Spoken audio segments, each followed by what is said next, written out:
Everything you've been told about the Earth is incomplete because they've hidden what lies beneath it.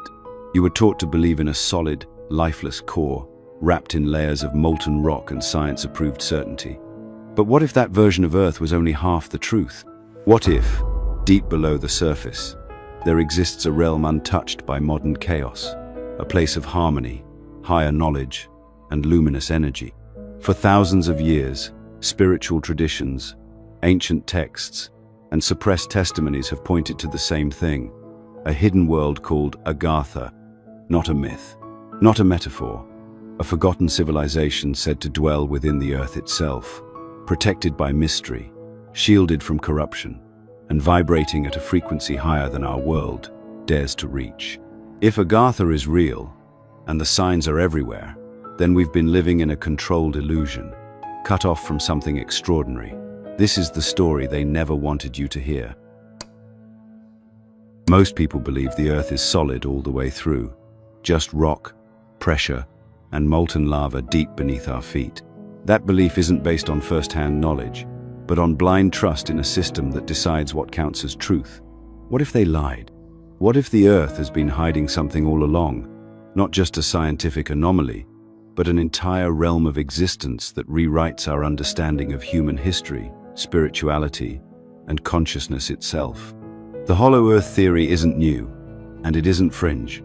It's been whispered across centuries by explorers, mystics, and ancient cultures around the globe. Hindu legends speak of Shambhala, a hidden land of gods and enlightened beings. Tibetan monks speak of tunnels beneath the Himalayas, connecting the surface world to subterranean sanctuaries. In Norse mythology, there's Svartalfheim, a land beneath the earth. Even the Bible alludes to the underworld, a concept distorted by religion but rooted in something older and far more complex.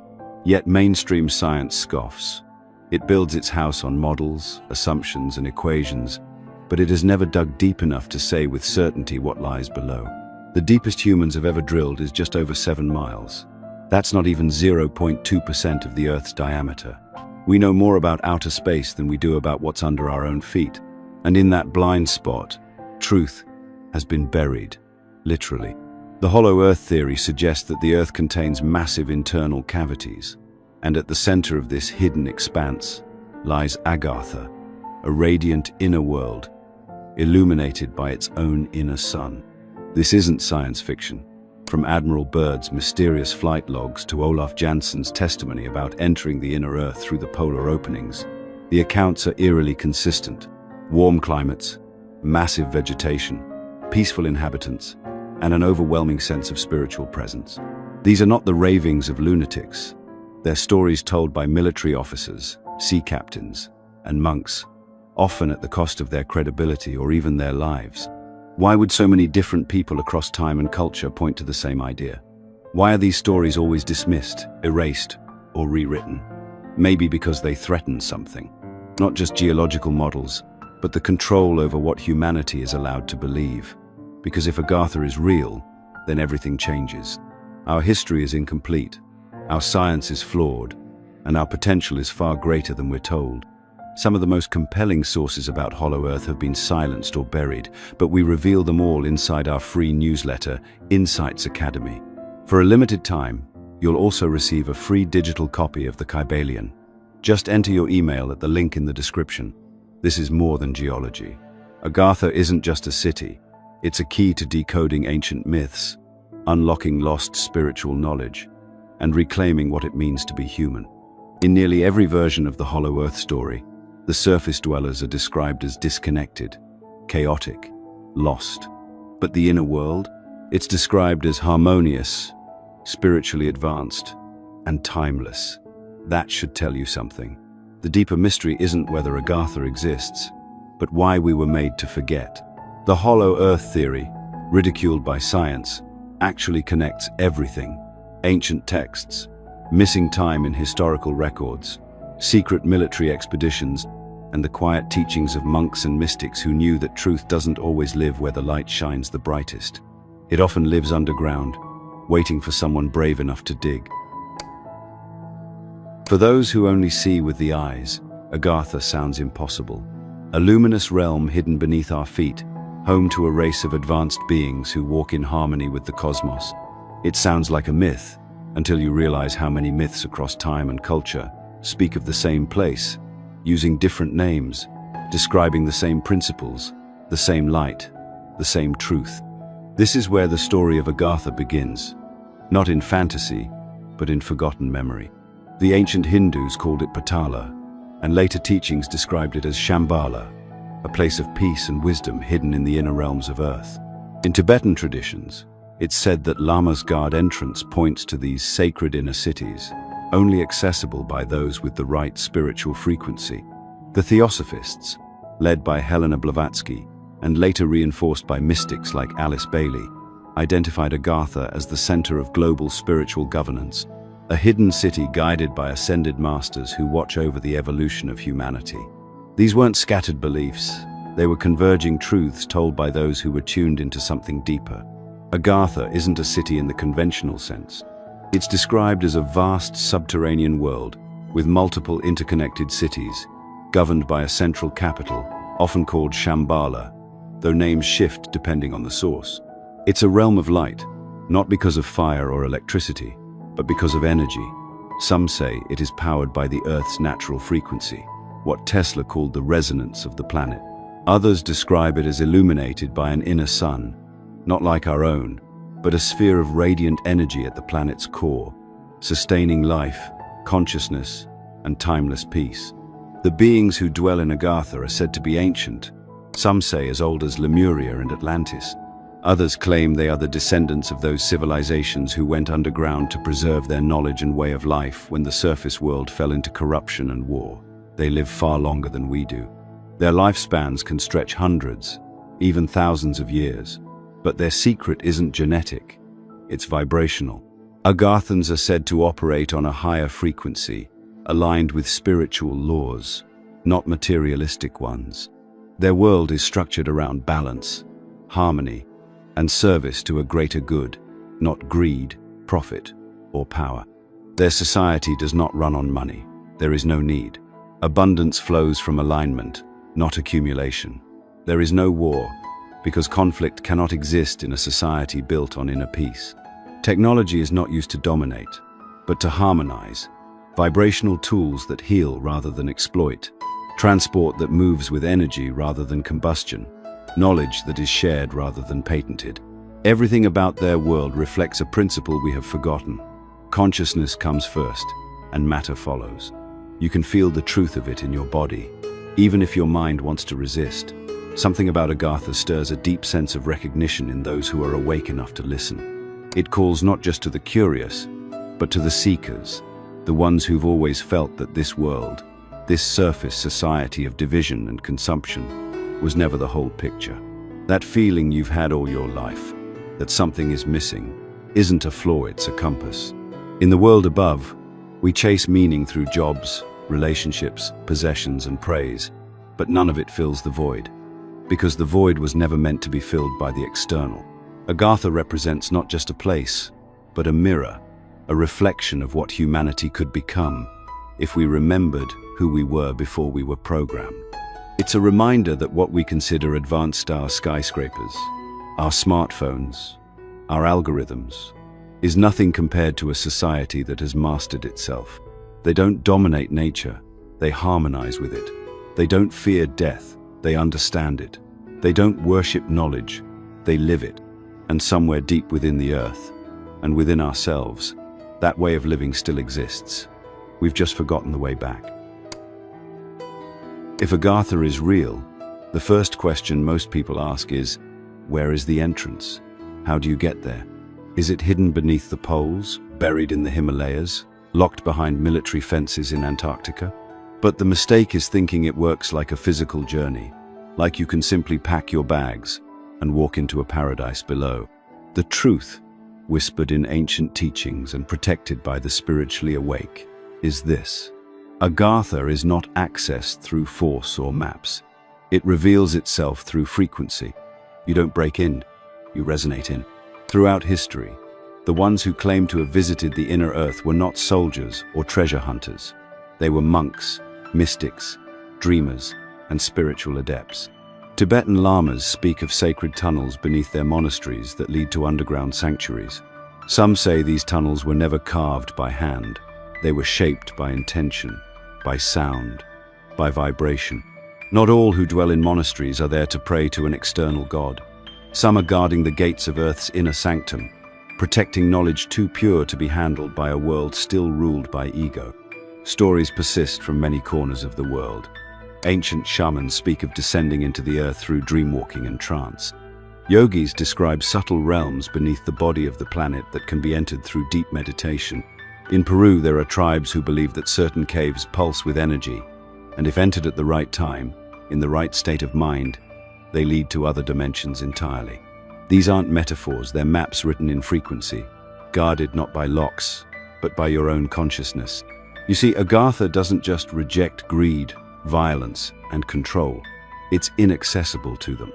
The vibrational field surrounding it, what some call an energetic veil or a dimensional threshold, filters out anything that isn't aligned with truth, harmony, and elevated awareness. That's why seekers who chase it with obsession and ego are never able to find it. Their frequency literally locks them out. But those who enter without force, those who align their inner world, first find that Agartha isn't hiding. It's waiting. There are stories of people falling into trances for hours, even days, only to return and claim they were taken beneath the earth.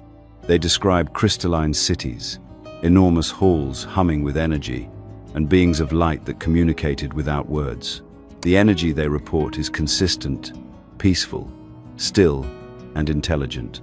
Not like the mental chatter of our everyday lives, but a silence so pure it speaks louder than any voice. What's more revealing is that these stories often come from people who have never met, across cultures that never intersected. And yet, they tell the same tale, of an inner world that teaches rather than punishes, watches rather than rules, and reveals itself only to those who are ready. That kind of alignment, spiritual preparation over physical foresees not the way of our modern world, but it has always been the way of Agartha. Even sacred architecture across the surface world seems to echo this hidden knowledge. Many ancient temples were built over what some believe are energetic gateways, points where the Earth's magnetic field is thinner, or where ley lines intersect. These weren't chosen at random. Ancient builders knew something we forgot, that the world has doors, and they don't always open outward. Places like Mount Shasta, the Himalayas, the Amazon jungle, and even certain parts of Antarctica have long been rumored to hold these portals, but only a few ever return from them, and fewer still are believed. Modern society teaches you to look outward for answers, to chase evidence, to demand proof on paper. But Agartha was never about external confirmation. It was always about inner resonance. If you haven't been able to see it, it's not because it isn't there, it's because your frequency has been tuned away from truth. You've been pulled into distraction, noise, ego, and fear. And the only way back is to retune yourself to silence, presence, and awareness. Accessing Agartha isn't a fantasy. It's a spiritual possibility, but it requires a shift in everything you've been taught to value. You don't get there by flying over the poles. You get there by turning inward, cleaning the mirror of your mind, and raising your vibration until truth becomes visible again. The journey doesn't start with footsteps. It starts with stillness. For centuries, whispers of Agartha have surfaced not only in myth and mysticism, but in encounters, expeditions, and journals that were never meant to be shared. These aren't just tales from the ancient world, they come from modern history, buried in forgotten archives, military reports, and discredited personal testimonies. And if they weren't so consistent, so persistent, and so heavily suppressed, they might have been easier to ignore. But when stories emerge again and again from people who had nothing to gain and often everything to lose, you have to ask yourself, what truth are they trying to bury? Take Admiral Richard E. Byrd, a highly respected American naval officer and polar explorer. In the late 1940s, during Operation High Jump, Byrd reportedly flew into an opening near the North Pole. What he claimed to have seen defied every known law of geology and climatology. He described entering a lush, green land, not snow and ice, but warmth, vegetation, and life. He saw animals long thought extinct, including mammoths. More astonishingly, he claimed to have been approached by aerial vehicles' discs that guided his plane gently down into the interior. There, he met beings who warned him about the destructive path humanity was on. The records of this journey don't exist in official military documentation. Byrd's personal journal, which surfaced decades later, is considered apocryphal by mainstream historians, but the language is chillingly precise, the descriptions vivid, and the timing telling. Shortly after this alleged encounter, the military clamped down hard on polar explorations. Areas near both poles became increasingly restricted. Antarctica, in particular, became the subject of international treaties, blocking off huge swathes of land under the pretext of scientific preservation. But what are they really preserving? And then there's Olaf Jansen, a Norwegian sailor from the 19th century. His story, told in the book The Smoky God, describes a journey with his father through a polar opening into a paradise unlike anything on the surface. He too spoke of giants, cities of light, and beings with telepathic abilities. His accounts were laughed off as fantasy, but the consistency with Byrd's descriptions, and countless others, creates a pattern that cannot be ignored. Why are these testimonies always ridiculed? Why are the people who bring them forward immediately discredited, erased, or turned into objects of mockery? That's the pattern you'll always find when someone gets too close to a hidden truth. The system doesn't fight truth with facts. It fights it with shame, silence, and distraction. And Agartha is one of those truths that threatens to dismantle everything we've been told about history, science, and human potential. Look deeper, and you'll find ancient references from across the globe. The Hopi speak of underground ant people who helped them survive past cataclysms. Tibetan monks tell of portals under sacred mountains. Amazonian tribes speak of glowing cities deep within the jungle that cannot be found by force, only by calling. And even in modern times, explorers, climbers, and researchers report strange energies, magnetic anomalies, and sudden weather shifts when approaching certain off-limits locations. Then come the whispers from within the military and intelligence circles, those who, late in their careers or on their deathbeds, hint at secrets they were ordered to forget. Men who claimed they were stationed near facilities that went deeper underground than anyone realized. Engineers who worked on classified tunnels connecting vast subterranean spaces for reasons they were never told. These are not the ramblings of deluded minds. These are the fractured memories of people who touched something real and were forced to pretend it wasn't. So, ask yourself, why are these stories so persistent? Why do so many of them speak of the same geography, the same frequency, the same peaceful and spiritually advanced beings? If it were all fiction, surely the details would be more chaotic, but they're not. They align, they confirm, they echo something older than any government, more sacred than any religion, and more powerful than any institution would ever want you to remember. Because if people knew that such a place existed, that a society had already achieved peace, harmony, and enlightenment, they might start questioning the world they've been forced to accept. They might stop believing that suffering is necessary, that war is inevitable, or that spiritual truth is always out of reach. Agartha changes everything, and those who've seen it, even glimpsed it in dreams or visions, know that its presence can never truly be erased, only hidden. If the world above is obsessed with information, then the world below is devoted to wisdom. This is what separates Agartha from the surface. It isn't just a sanctuary for enlightened beings or a refuge from a collapsing civilization. It's said to be the spiritual archive of humanity itself. According to esoteric traditions, Agartha is the living heart of the earth, a place where knowledge is not stored in books or servers, but in energy, vibration, and consciousness. And at the center of that knowledge is something even more profound: the Akashic records. You may have heard the term before. The Akashic records are not physical books or scrolls. They are a vibrational field that contains the memory of everything, every thought, every action, every soul's journey across time. They are not bound by time or space, and those who know how to access them speak of visions, downloads, and sudden knowing that transcends linear logic. They are the ultimate source of universal memory, and in many spiritual systems, they are said to reside in or be accessed through Agartha. To understand the magnitude of this, you have to realize what it means. It means that Agartha isn't just a place where beings live. It is a nexus where consciousness converges.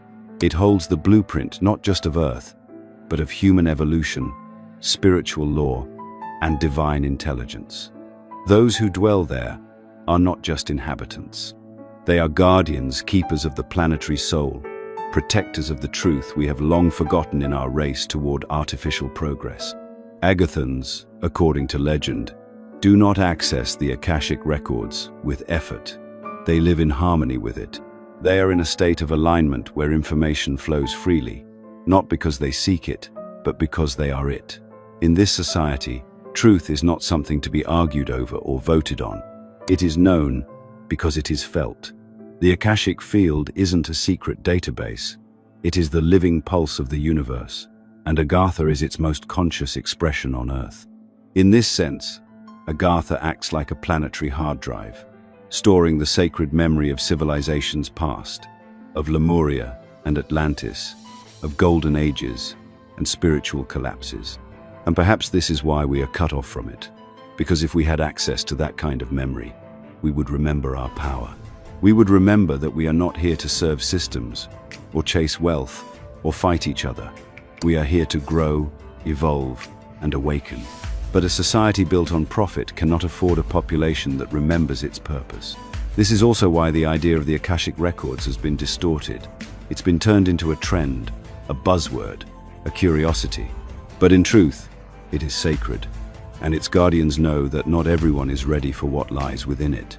Access requires alignment. It requires purity of intention. In Agartha, knowledge is not withheld to create hierarchy, it is protected to ensure it is not abused. They remember what we have forgotten, that knowledge in the wrong hands can become manipulation, control, and destruction. And so, they wait. Not because they are hiding, but because we are not yet ready. The doors to Agartha are vibrational. The keys are consciousness, integrity, humility. Those who enter without them are simply turned away not by guards, but by their own lack of alignment. And those who do align find not only knowledge, but remembrance. The Akashic records do not just inform, they awaken. They reflect your soul back to you, stripped of illusions, stories, and fears. And that is what makes them dangerous to those in power.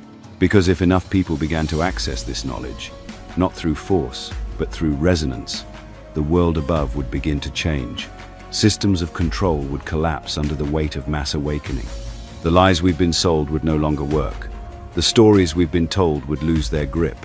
And the truth, ancient, quiet, and luminous, would rise from the depths once more. Agartha is not just a myth, not just a city, and not just a mystery. It is the Earth's sacred memory, waiting to be heard by those who finally remember how to listen. Most people think of war as a battle fought with weapons, armies, and blood. But the deepest wars, the ones that shape entire civilizations, are wars of consciousness. This is the war that has raged beneath the surface of our reality, often unseen, often denied, but always present. And at the center of it stands Agartha, not as a passive refuge, but as an active force in the ancient struggle between light and darkness. According to many esoteric traditions, Agartha didn't simply emerge in isolation. It was born out of necessity, created in the aftermath of catastrophe, when the surface world fell into chaos. Long ago, it said that humanity lived in a state of higher consciousness. In civilizations like Lemuria and Atlantis, people lived in communion with spirit, nature, and universal law. But something shifted. A fracture occurred, a deviation from truth. As ego, greed, and manipulation began to take root, the balance was shattered. And those who still held the ancient knowledge made a choice: retreat beneath the earth, preserve what could not be salvaged on the surface, and protect the flame of consciousness until the world above was ready to remember. This wasn't a mythic fall from grace. It was a vibrational collapse, a descent into lower frequencies, where fear could thrive, where control could take root, and where truth could be hidden in plain sight. And from that moment on, two realities began to diverge, one above built on illusion and material obsession. One below, built on remembrance and spiritual integrity. These two worlds have existed in parallel ever since, separated not by distance, but by vibration. The Agarthans didn't abandon us. They withdrew so they could protect the truth. They knew that in a world ruled by power and greed, knowledge becomes weaponized. So they waited, nurturing wisdom beneath the surface, anchoring light in the darkness. But even there, they were not untouched by conflict. The war for human consciousness didn't end when they left the surface. It followed them, because darkness doesn't stop at borders, it seeks to consume anything that holds light. According to some hidden teachings, there were attempts by both surface forces and darker entities to breach Agartha, to harness its knowledge for control. These weren't just invasions of space, but of frequency. That's why the Agarthans developed spiritual technologies that could shield them. Not force fields, but energy fields, frequencies of resonance that reject distortion. These defenses aren't visible. They're energetic, metaphysical, and incorruptible. But the battle didn't end there. On the surface, the war took another form: cultural programming, manipulation of history, suppression of ancient texts, ridicule of mystics and spiritual seekers. The war against Agartha became a war against memory, against intuition, against the soul's quiet, knowing that there is more to life than what we've been told. And most of humanity, unaware of the battle, became complicit through silence and distraction. The symbols of this war are everywhere, in the stories that paint seekers as lunatics, in the systems that punish curiosity, in the institutions that glorify intellect but dismiss wisdom. Every time someone doubts their inner knowing in favor of external approval, the war claims a small victory. But Agartha still stands, not as a fortress, but as a beacon. And for those who are waking up, its call grows louder. This is why you've always felt that tension inside, the feeling that something is off, that this world doesn't fit, that there must be something more. That tension is the echo of an ancient memory, a soul-level recognition that you are caught between two forces, one that wants to numb you and one that wants you to awaken. Agartha represents the latter. It is not a fantasy to escape into, but a reminder of what you're here to become. You are not powerless in this war. Your choices, your vibration, your awareness, all of it matters. Every time you choose authenticity over conformity, presence over distraction, compassion over judgment, you tip the scale. You contribute to the frequency that makes reconnection possible. The war is not about who controls the world. It's about who controls your mind. And Agartha is proof that another way is not only possible, it's already real. Hidden but real. Waiting but alive. And it remembers you, even if you have forgotten it. You don't remember because you were never meant to. From the moment you could speak, the world around you began shaping your reality, not through violence, but through repetition. Through carefully chosen stories, institutions, and ideas passed off as truth, they told you what was possible and what was ridiculous, what was real and what was fantasy. And so, the very concept of a place like Agartha, an enlightened civilization beneath your feet, became a punchline. Not because it's false, but because forgetting was part of the plan. This programming didn't come with a warning label. It was disguised as education, entertainment, and common sense. Think back to your earliest memories of school. You were taught to memorize, not to wonder. You were rewarded for repeating, not questioning. Any thought that challenged the curriculum was labeled disruptive, imaginative, or worse, wrong. Stories of inner earth, fairy tales, vibrational reality, pseudoscience, energy healing, dangerous nonsense. They didn't disprove these things, they just never gave them a seat at the table. And it didn't stop with school. It was baked into every cartoon you watched, every holiday you celebrated, every phrase you learned from adults who didn't know they were repeating the script. That's just the way things are. Be realistic. Don't question everything. These weren't lessons. They were locks, each one designed to suppress the natural curiosity that might have led you back to the truth. Agartha is not hidden in the traditional sense. It's hidden in plain sight. Not because it's far away, but because the frequency of modern life makes it invisible. Distraction isn't just entertainment, it's anesthesia. Constant noise, constant stimulation, constant fear. You are never given the space to feel the deep knowing inside you, the subtle pull that whispers there's more. That whisper is your compass, and they've spent your whole life trying to drown it out. From a young age, you were trained to look outward, at screens, grades, products, status. Every system you were placed in told you to chase approval, not awareness.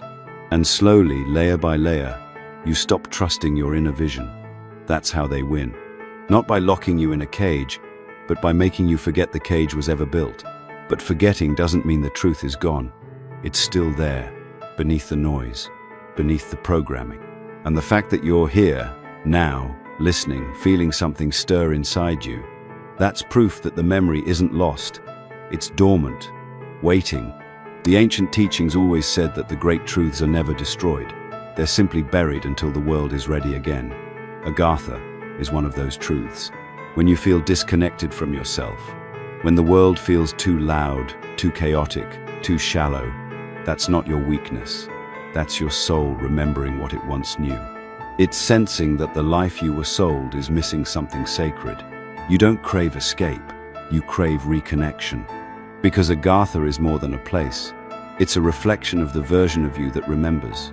The version untouched by dogma, fear, or social conditioning. The version that still believes in beauty, in unity, in silent knowing. And you were programmed to forget it. Not because it's false, but because it's powerful. This forgetting wasn't an accident. It was engineered. A conscious suppression of not just Agartha, but everything it represents. Inner peace, higher frequency, universal law. Because when people remember who they are, they become ungovernable, not in a rebellious sense, but in a sovereign one. They stop seeking permission to live, to know, to be, and that terrifies those who rely on control. But here's the truth they can't suppress. What was programmed can be unprogrammed. Memory can return. The mind can be rewired. The veil can lift. And when it does, Agartha doesn't just become possible, it becomes inevitable. Because the moment enough people remember, the frequency of the world changes. The vibration rises. And what was once invisible becomes undeniable. You were never meant to stay asleep forever. And now, you're waking up. There comes a moment, if you're paying attention, when the outer world stops making sense. When the news feels like noise, success feels hollow, and even the people around you seem trapped in a loop of distraction, denial, and performance. You don't know exactly what changed, but you know something has. The world didn't shift. You did. That moment is not a breakdown. It's a breakthrough. It's the inner explorer waking up. The journey to Agartha was never about geography. It was always about alignment. That's why no map can take you there. No GPS will ever guide you to its gates. The entrance isn't marked by coordinates, it's revealed through vibration. And the only way to match that frequency is to tune the instrument of your own consciousness. The process doesn't begin with searching. It begins with shedding. You have to let go of the noise, the endless scroll, the mindless consumption, the obsession with being liked, followed, or validated. These aren't just distractions, they're distortions. They pull your energy outward and fragment your awareness. Agartha exists at the level of inner coherence, not external chaos. To even glimpse it, you must return to yourself. Stillness is the first key. Not silence, but presence. Start listening to the spaces between your thoughts. Pay attention to the subtle nudges, the gut feelings, the synchronicities. These are not coincidences. They're signals, invitations, reminders that the universe has been whispering to you all along. But you were too busy watching someone else's story unfold to realize your own was waiting to begin. The world won't encourage this kind of exploration. It rewards performance, not presence. But Agartha doesn't care about titles, income, or influence. It responds only to frequency. Your willingness to align with truth, to seek without needing proof, to follow the call even when it doesn't make sense. That's what opens doors. Practices like meditation, breathwork, conscious solitude, and energy healing aren't just wellness trends. They're ancient technologies, keys designed to strip away layers of distortion and return you to a natural state of resonance. The more you strip away what isn't yours, the beliefs, identities, attachments, the closer you get to the frequency of Agartha. There are moments when you'll feel crazy, moments when you'll doubt what you're sensing, when the world tells you to stay grounded, stay logical, stay realistic. But the explorer doesn't follow the crowd. The explorer listens to what most people have forgotten how to hear. That inner compass, that magnetic pull toward the unknown, the whisper that says, keep going. And then, something shifts. Not all at once, but gradually. You begin to see patterns where others see randomness. You feel energy where others feel nothing. You trust your knowing even when there's no evidence to support it. That's when the inner world begins to open. Not as a fantasy, but as a felt reality. Not because it was created, but because it was always there, waiting for you to stop doubting and start remembering. You were never meant to live your entire life chasing goals that don't nourish your soul. You weren't put here to be a cog in someone else's machine. You're here to awaken, to align, to remember.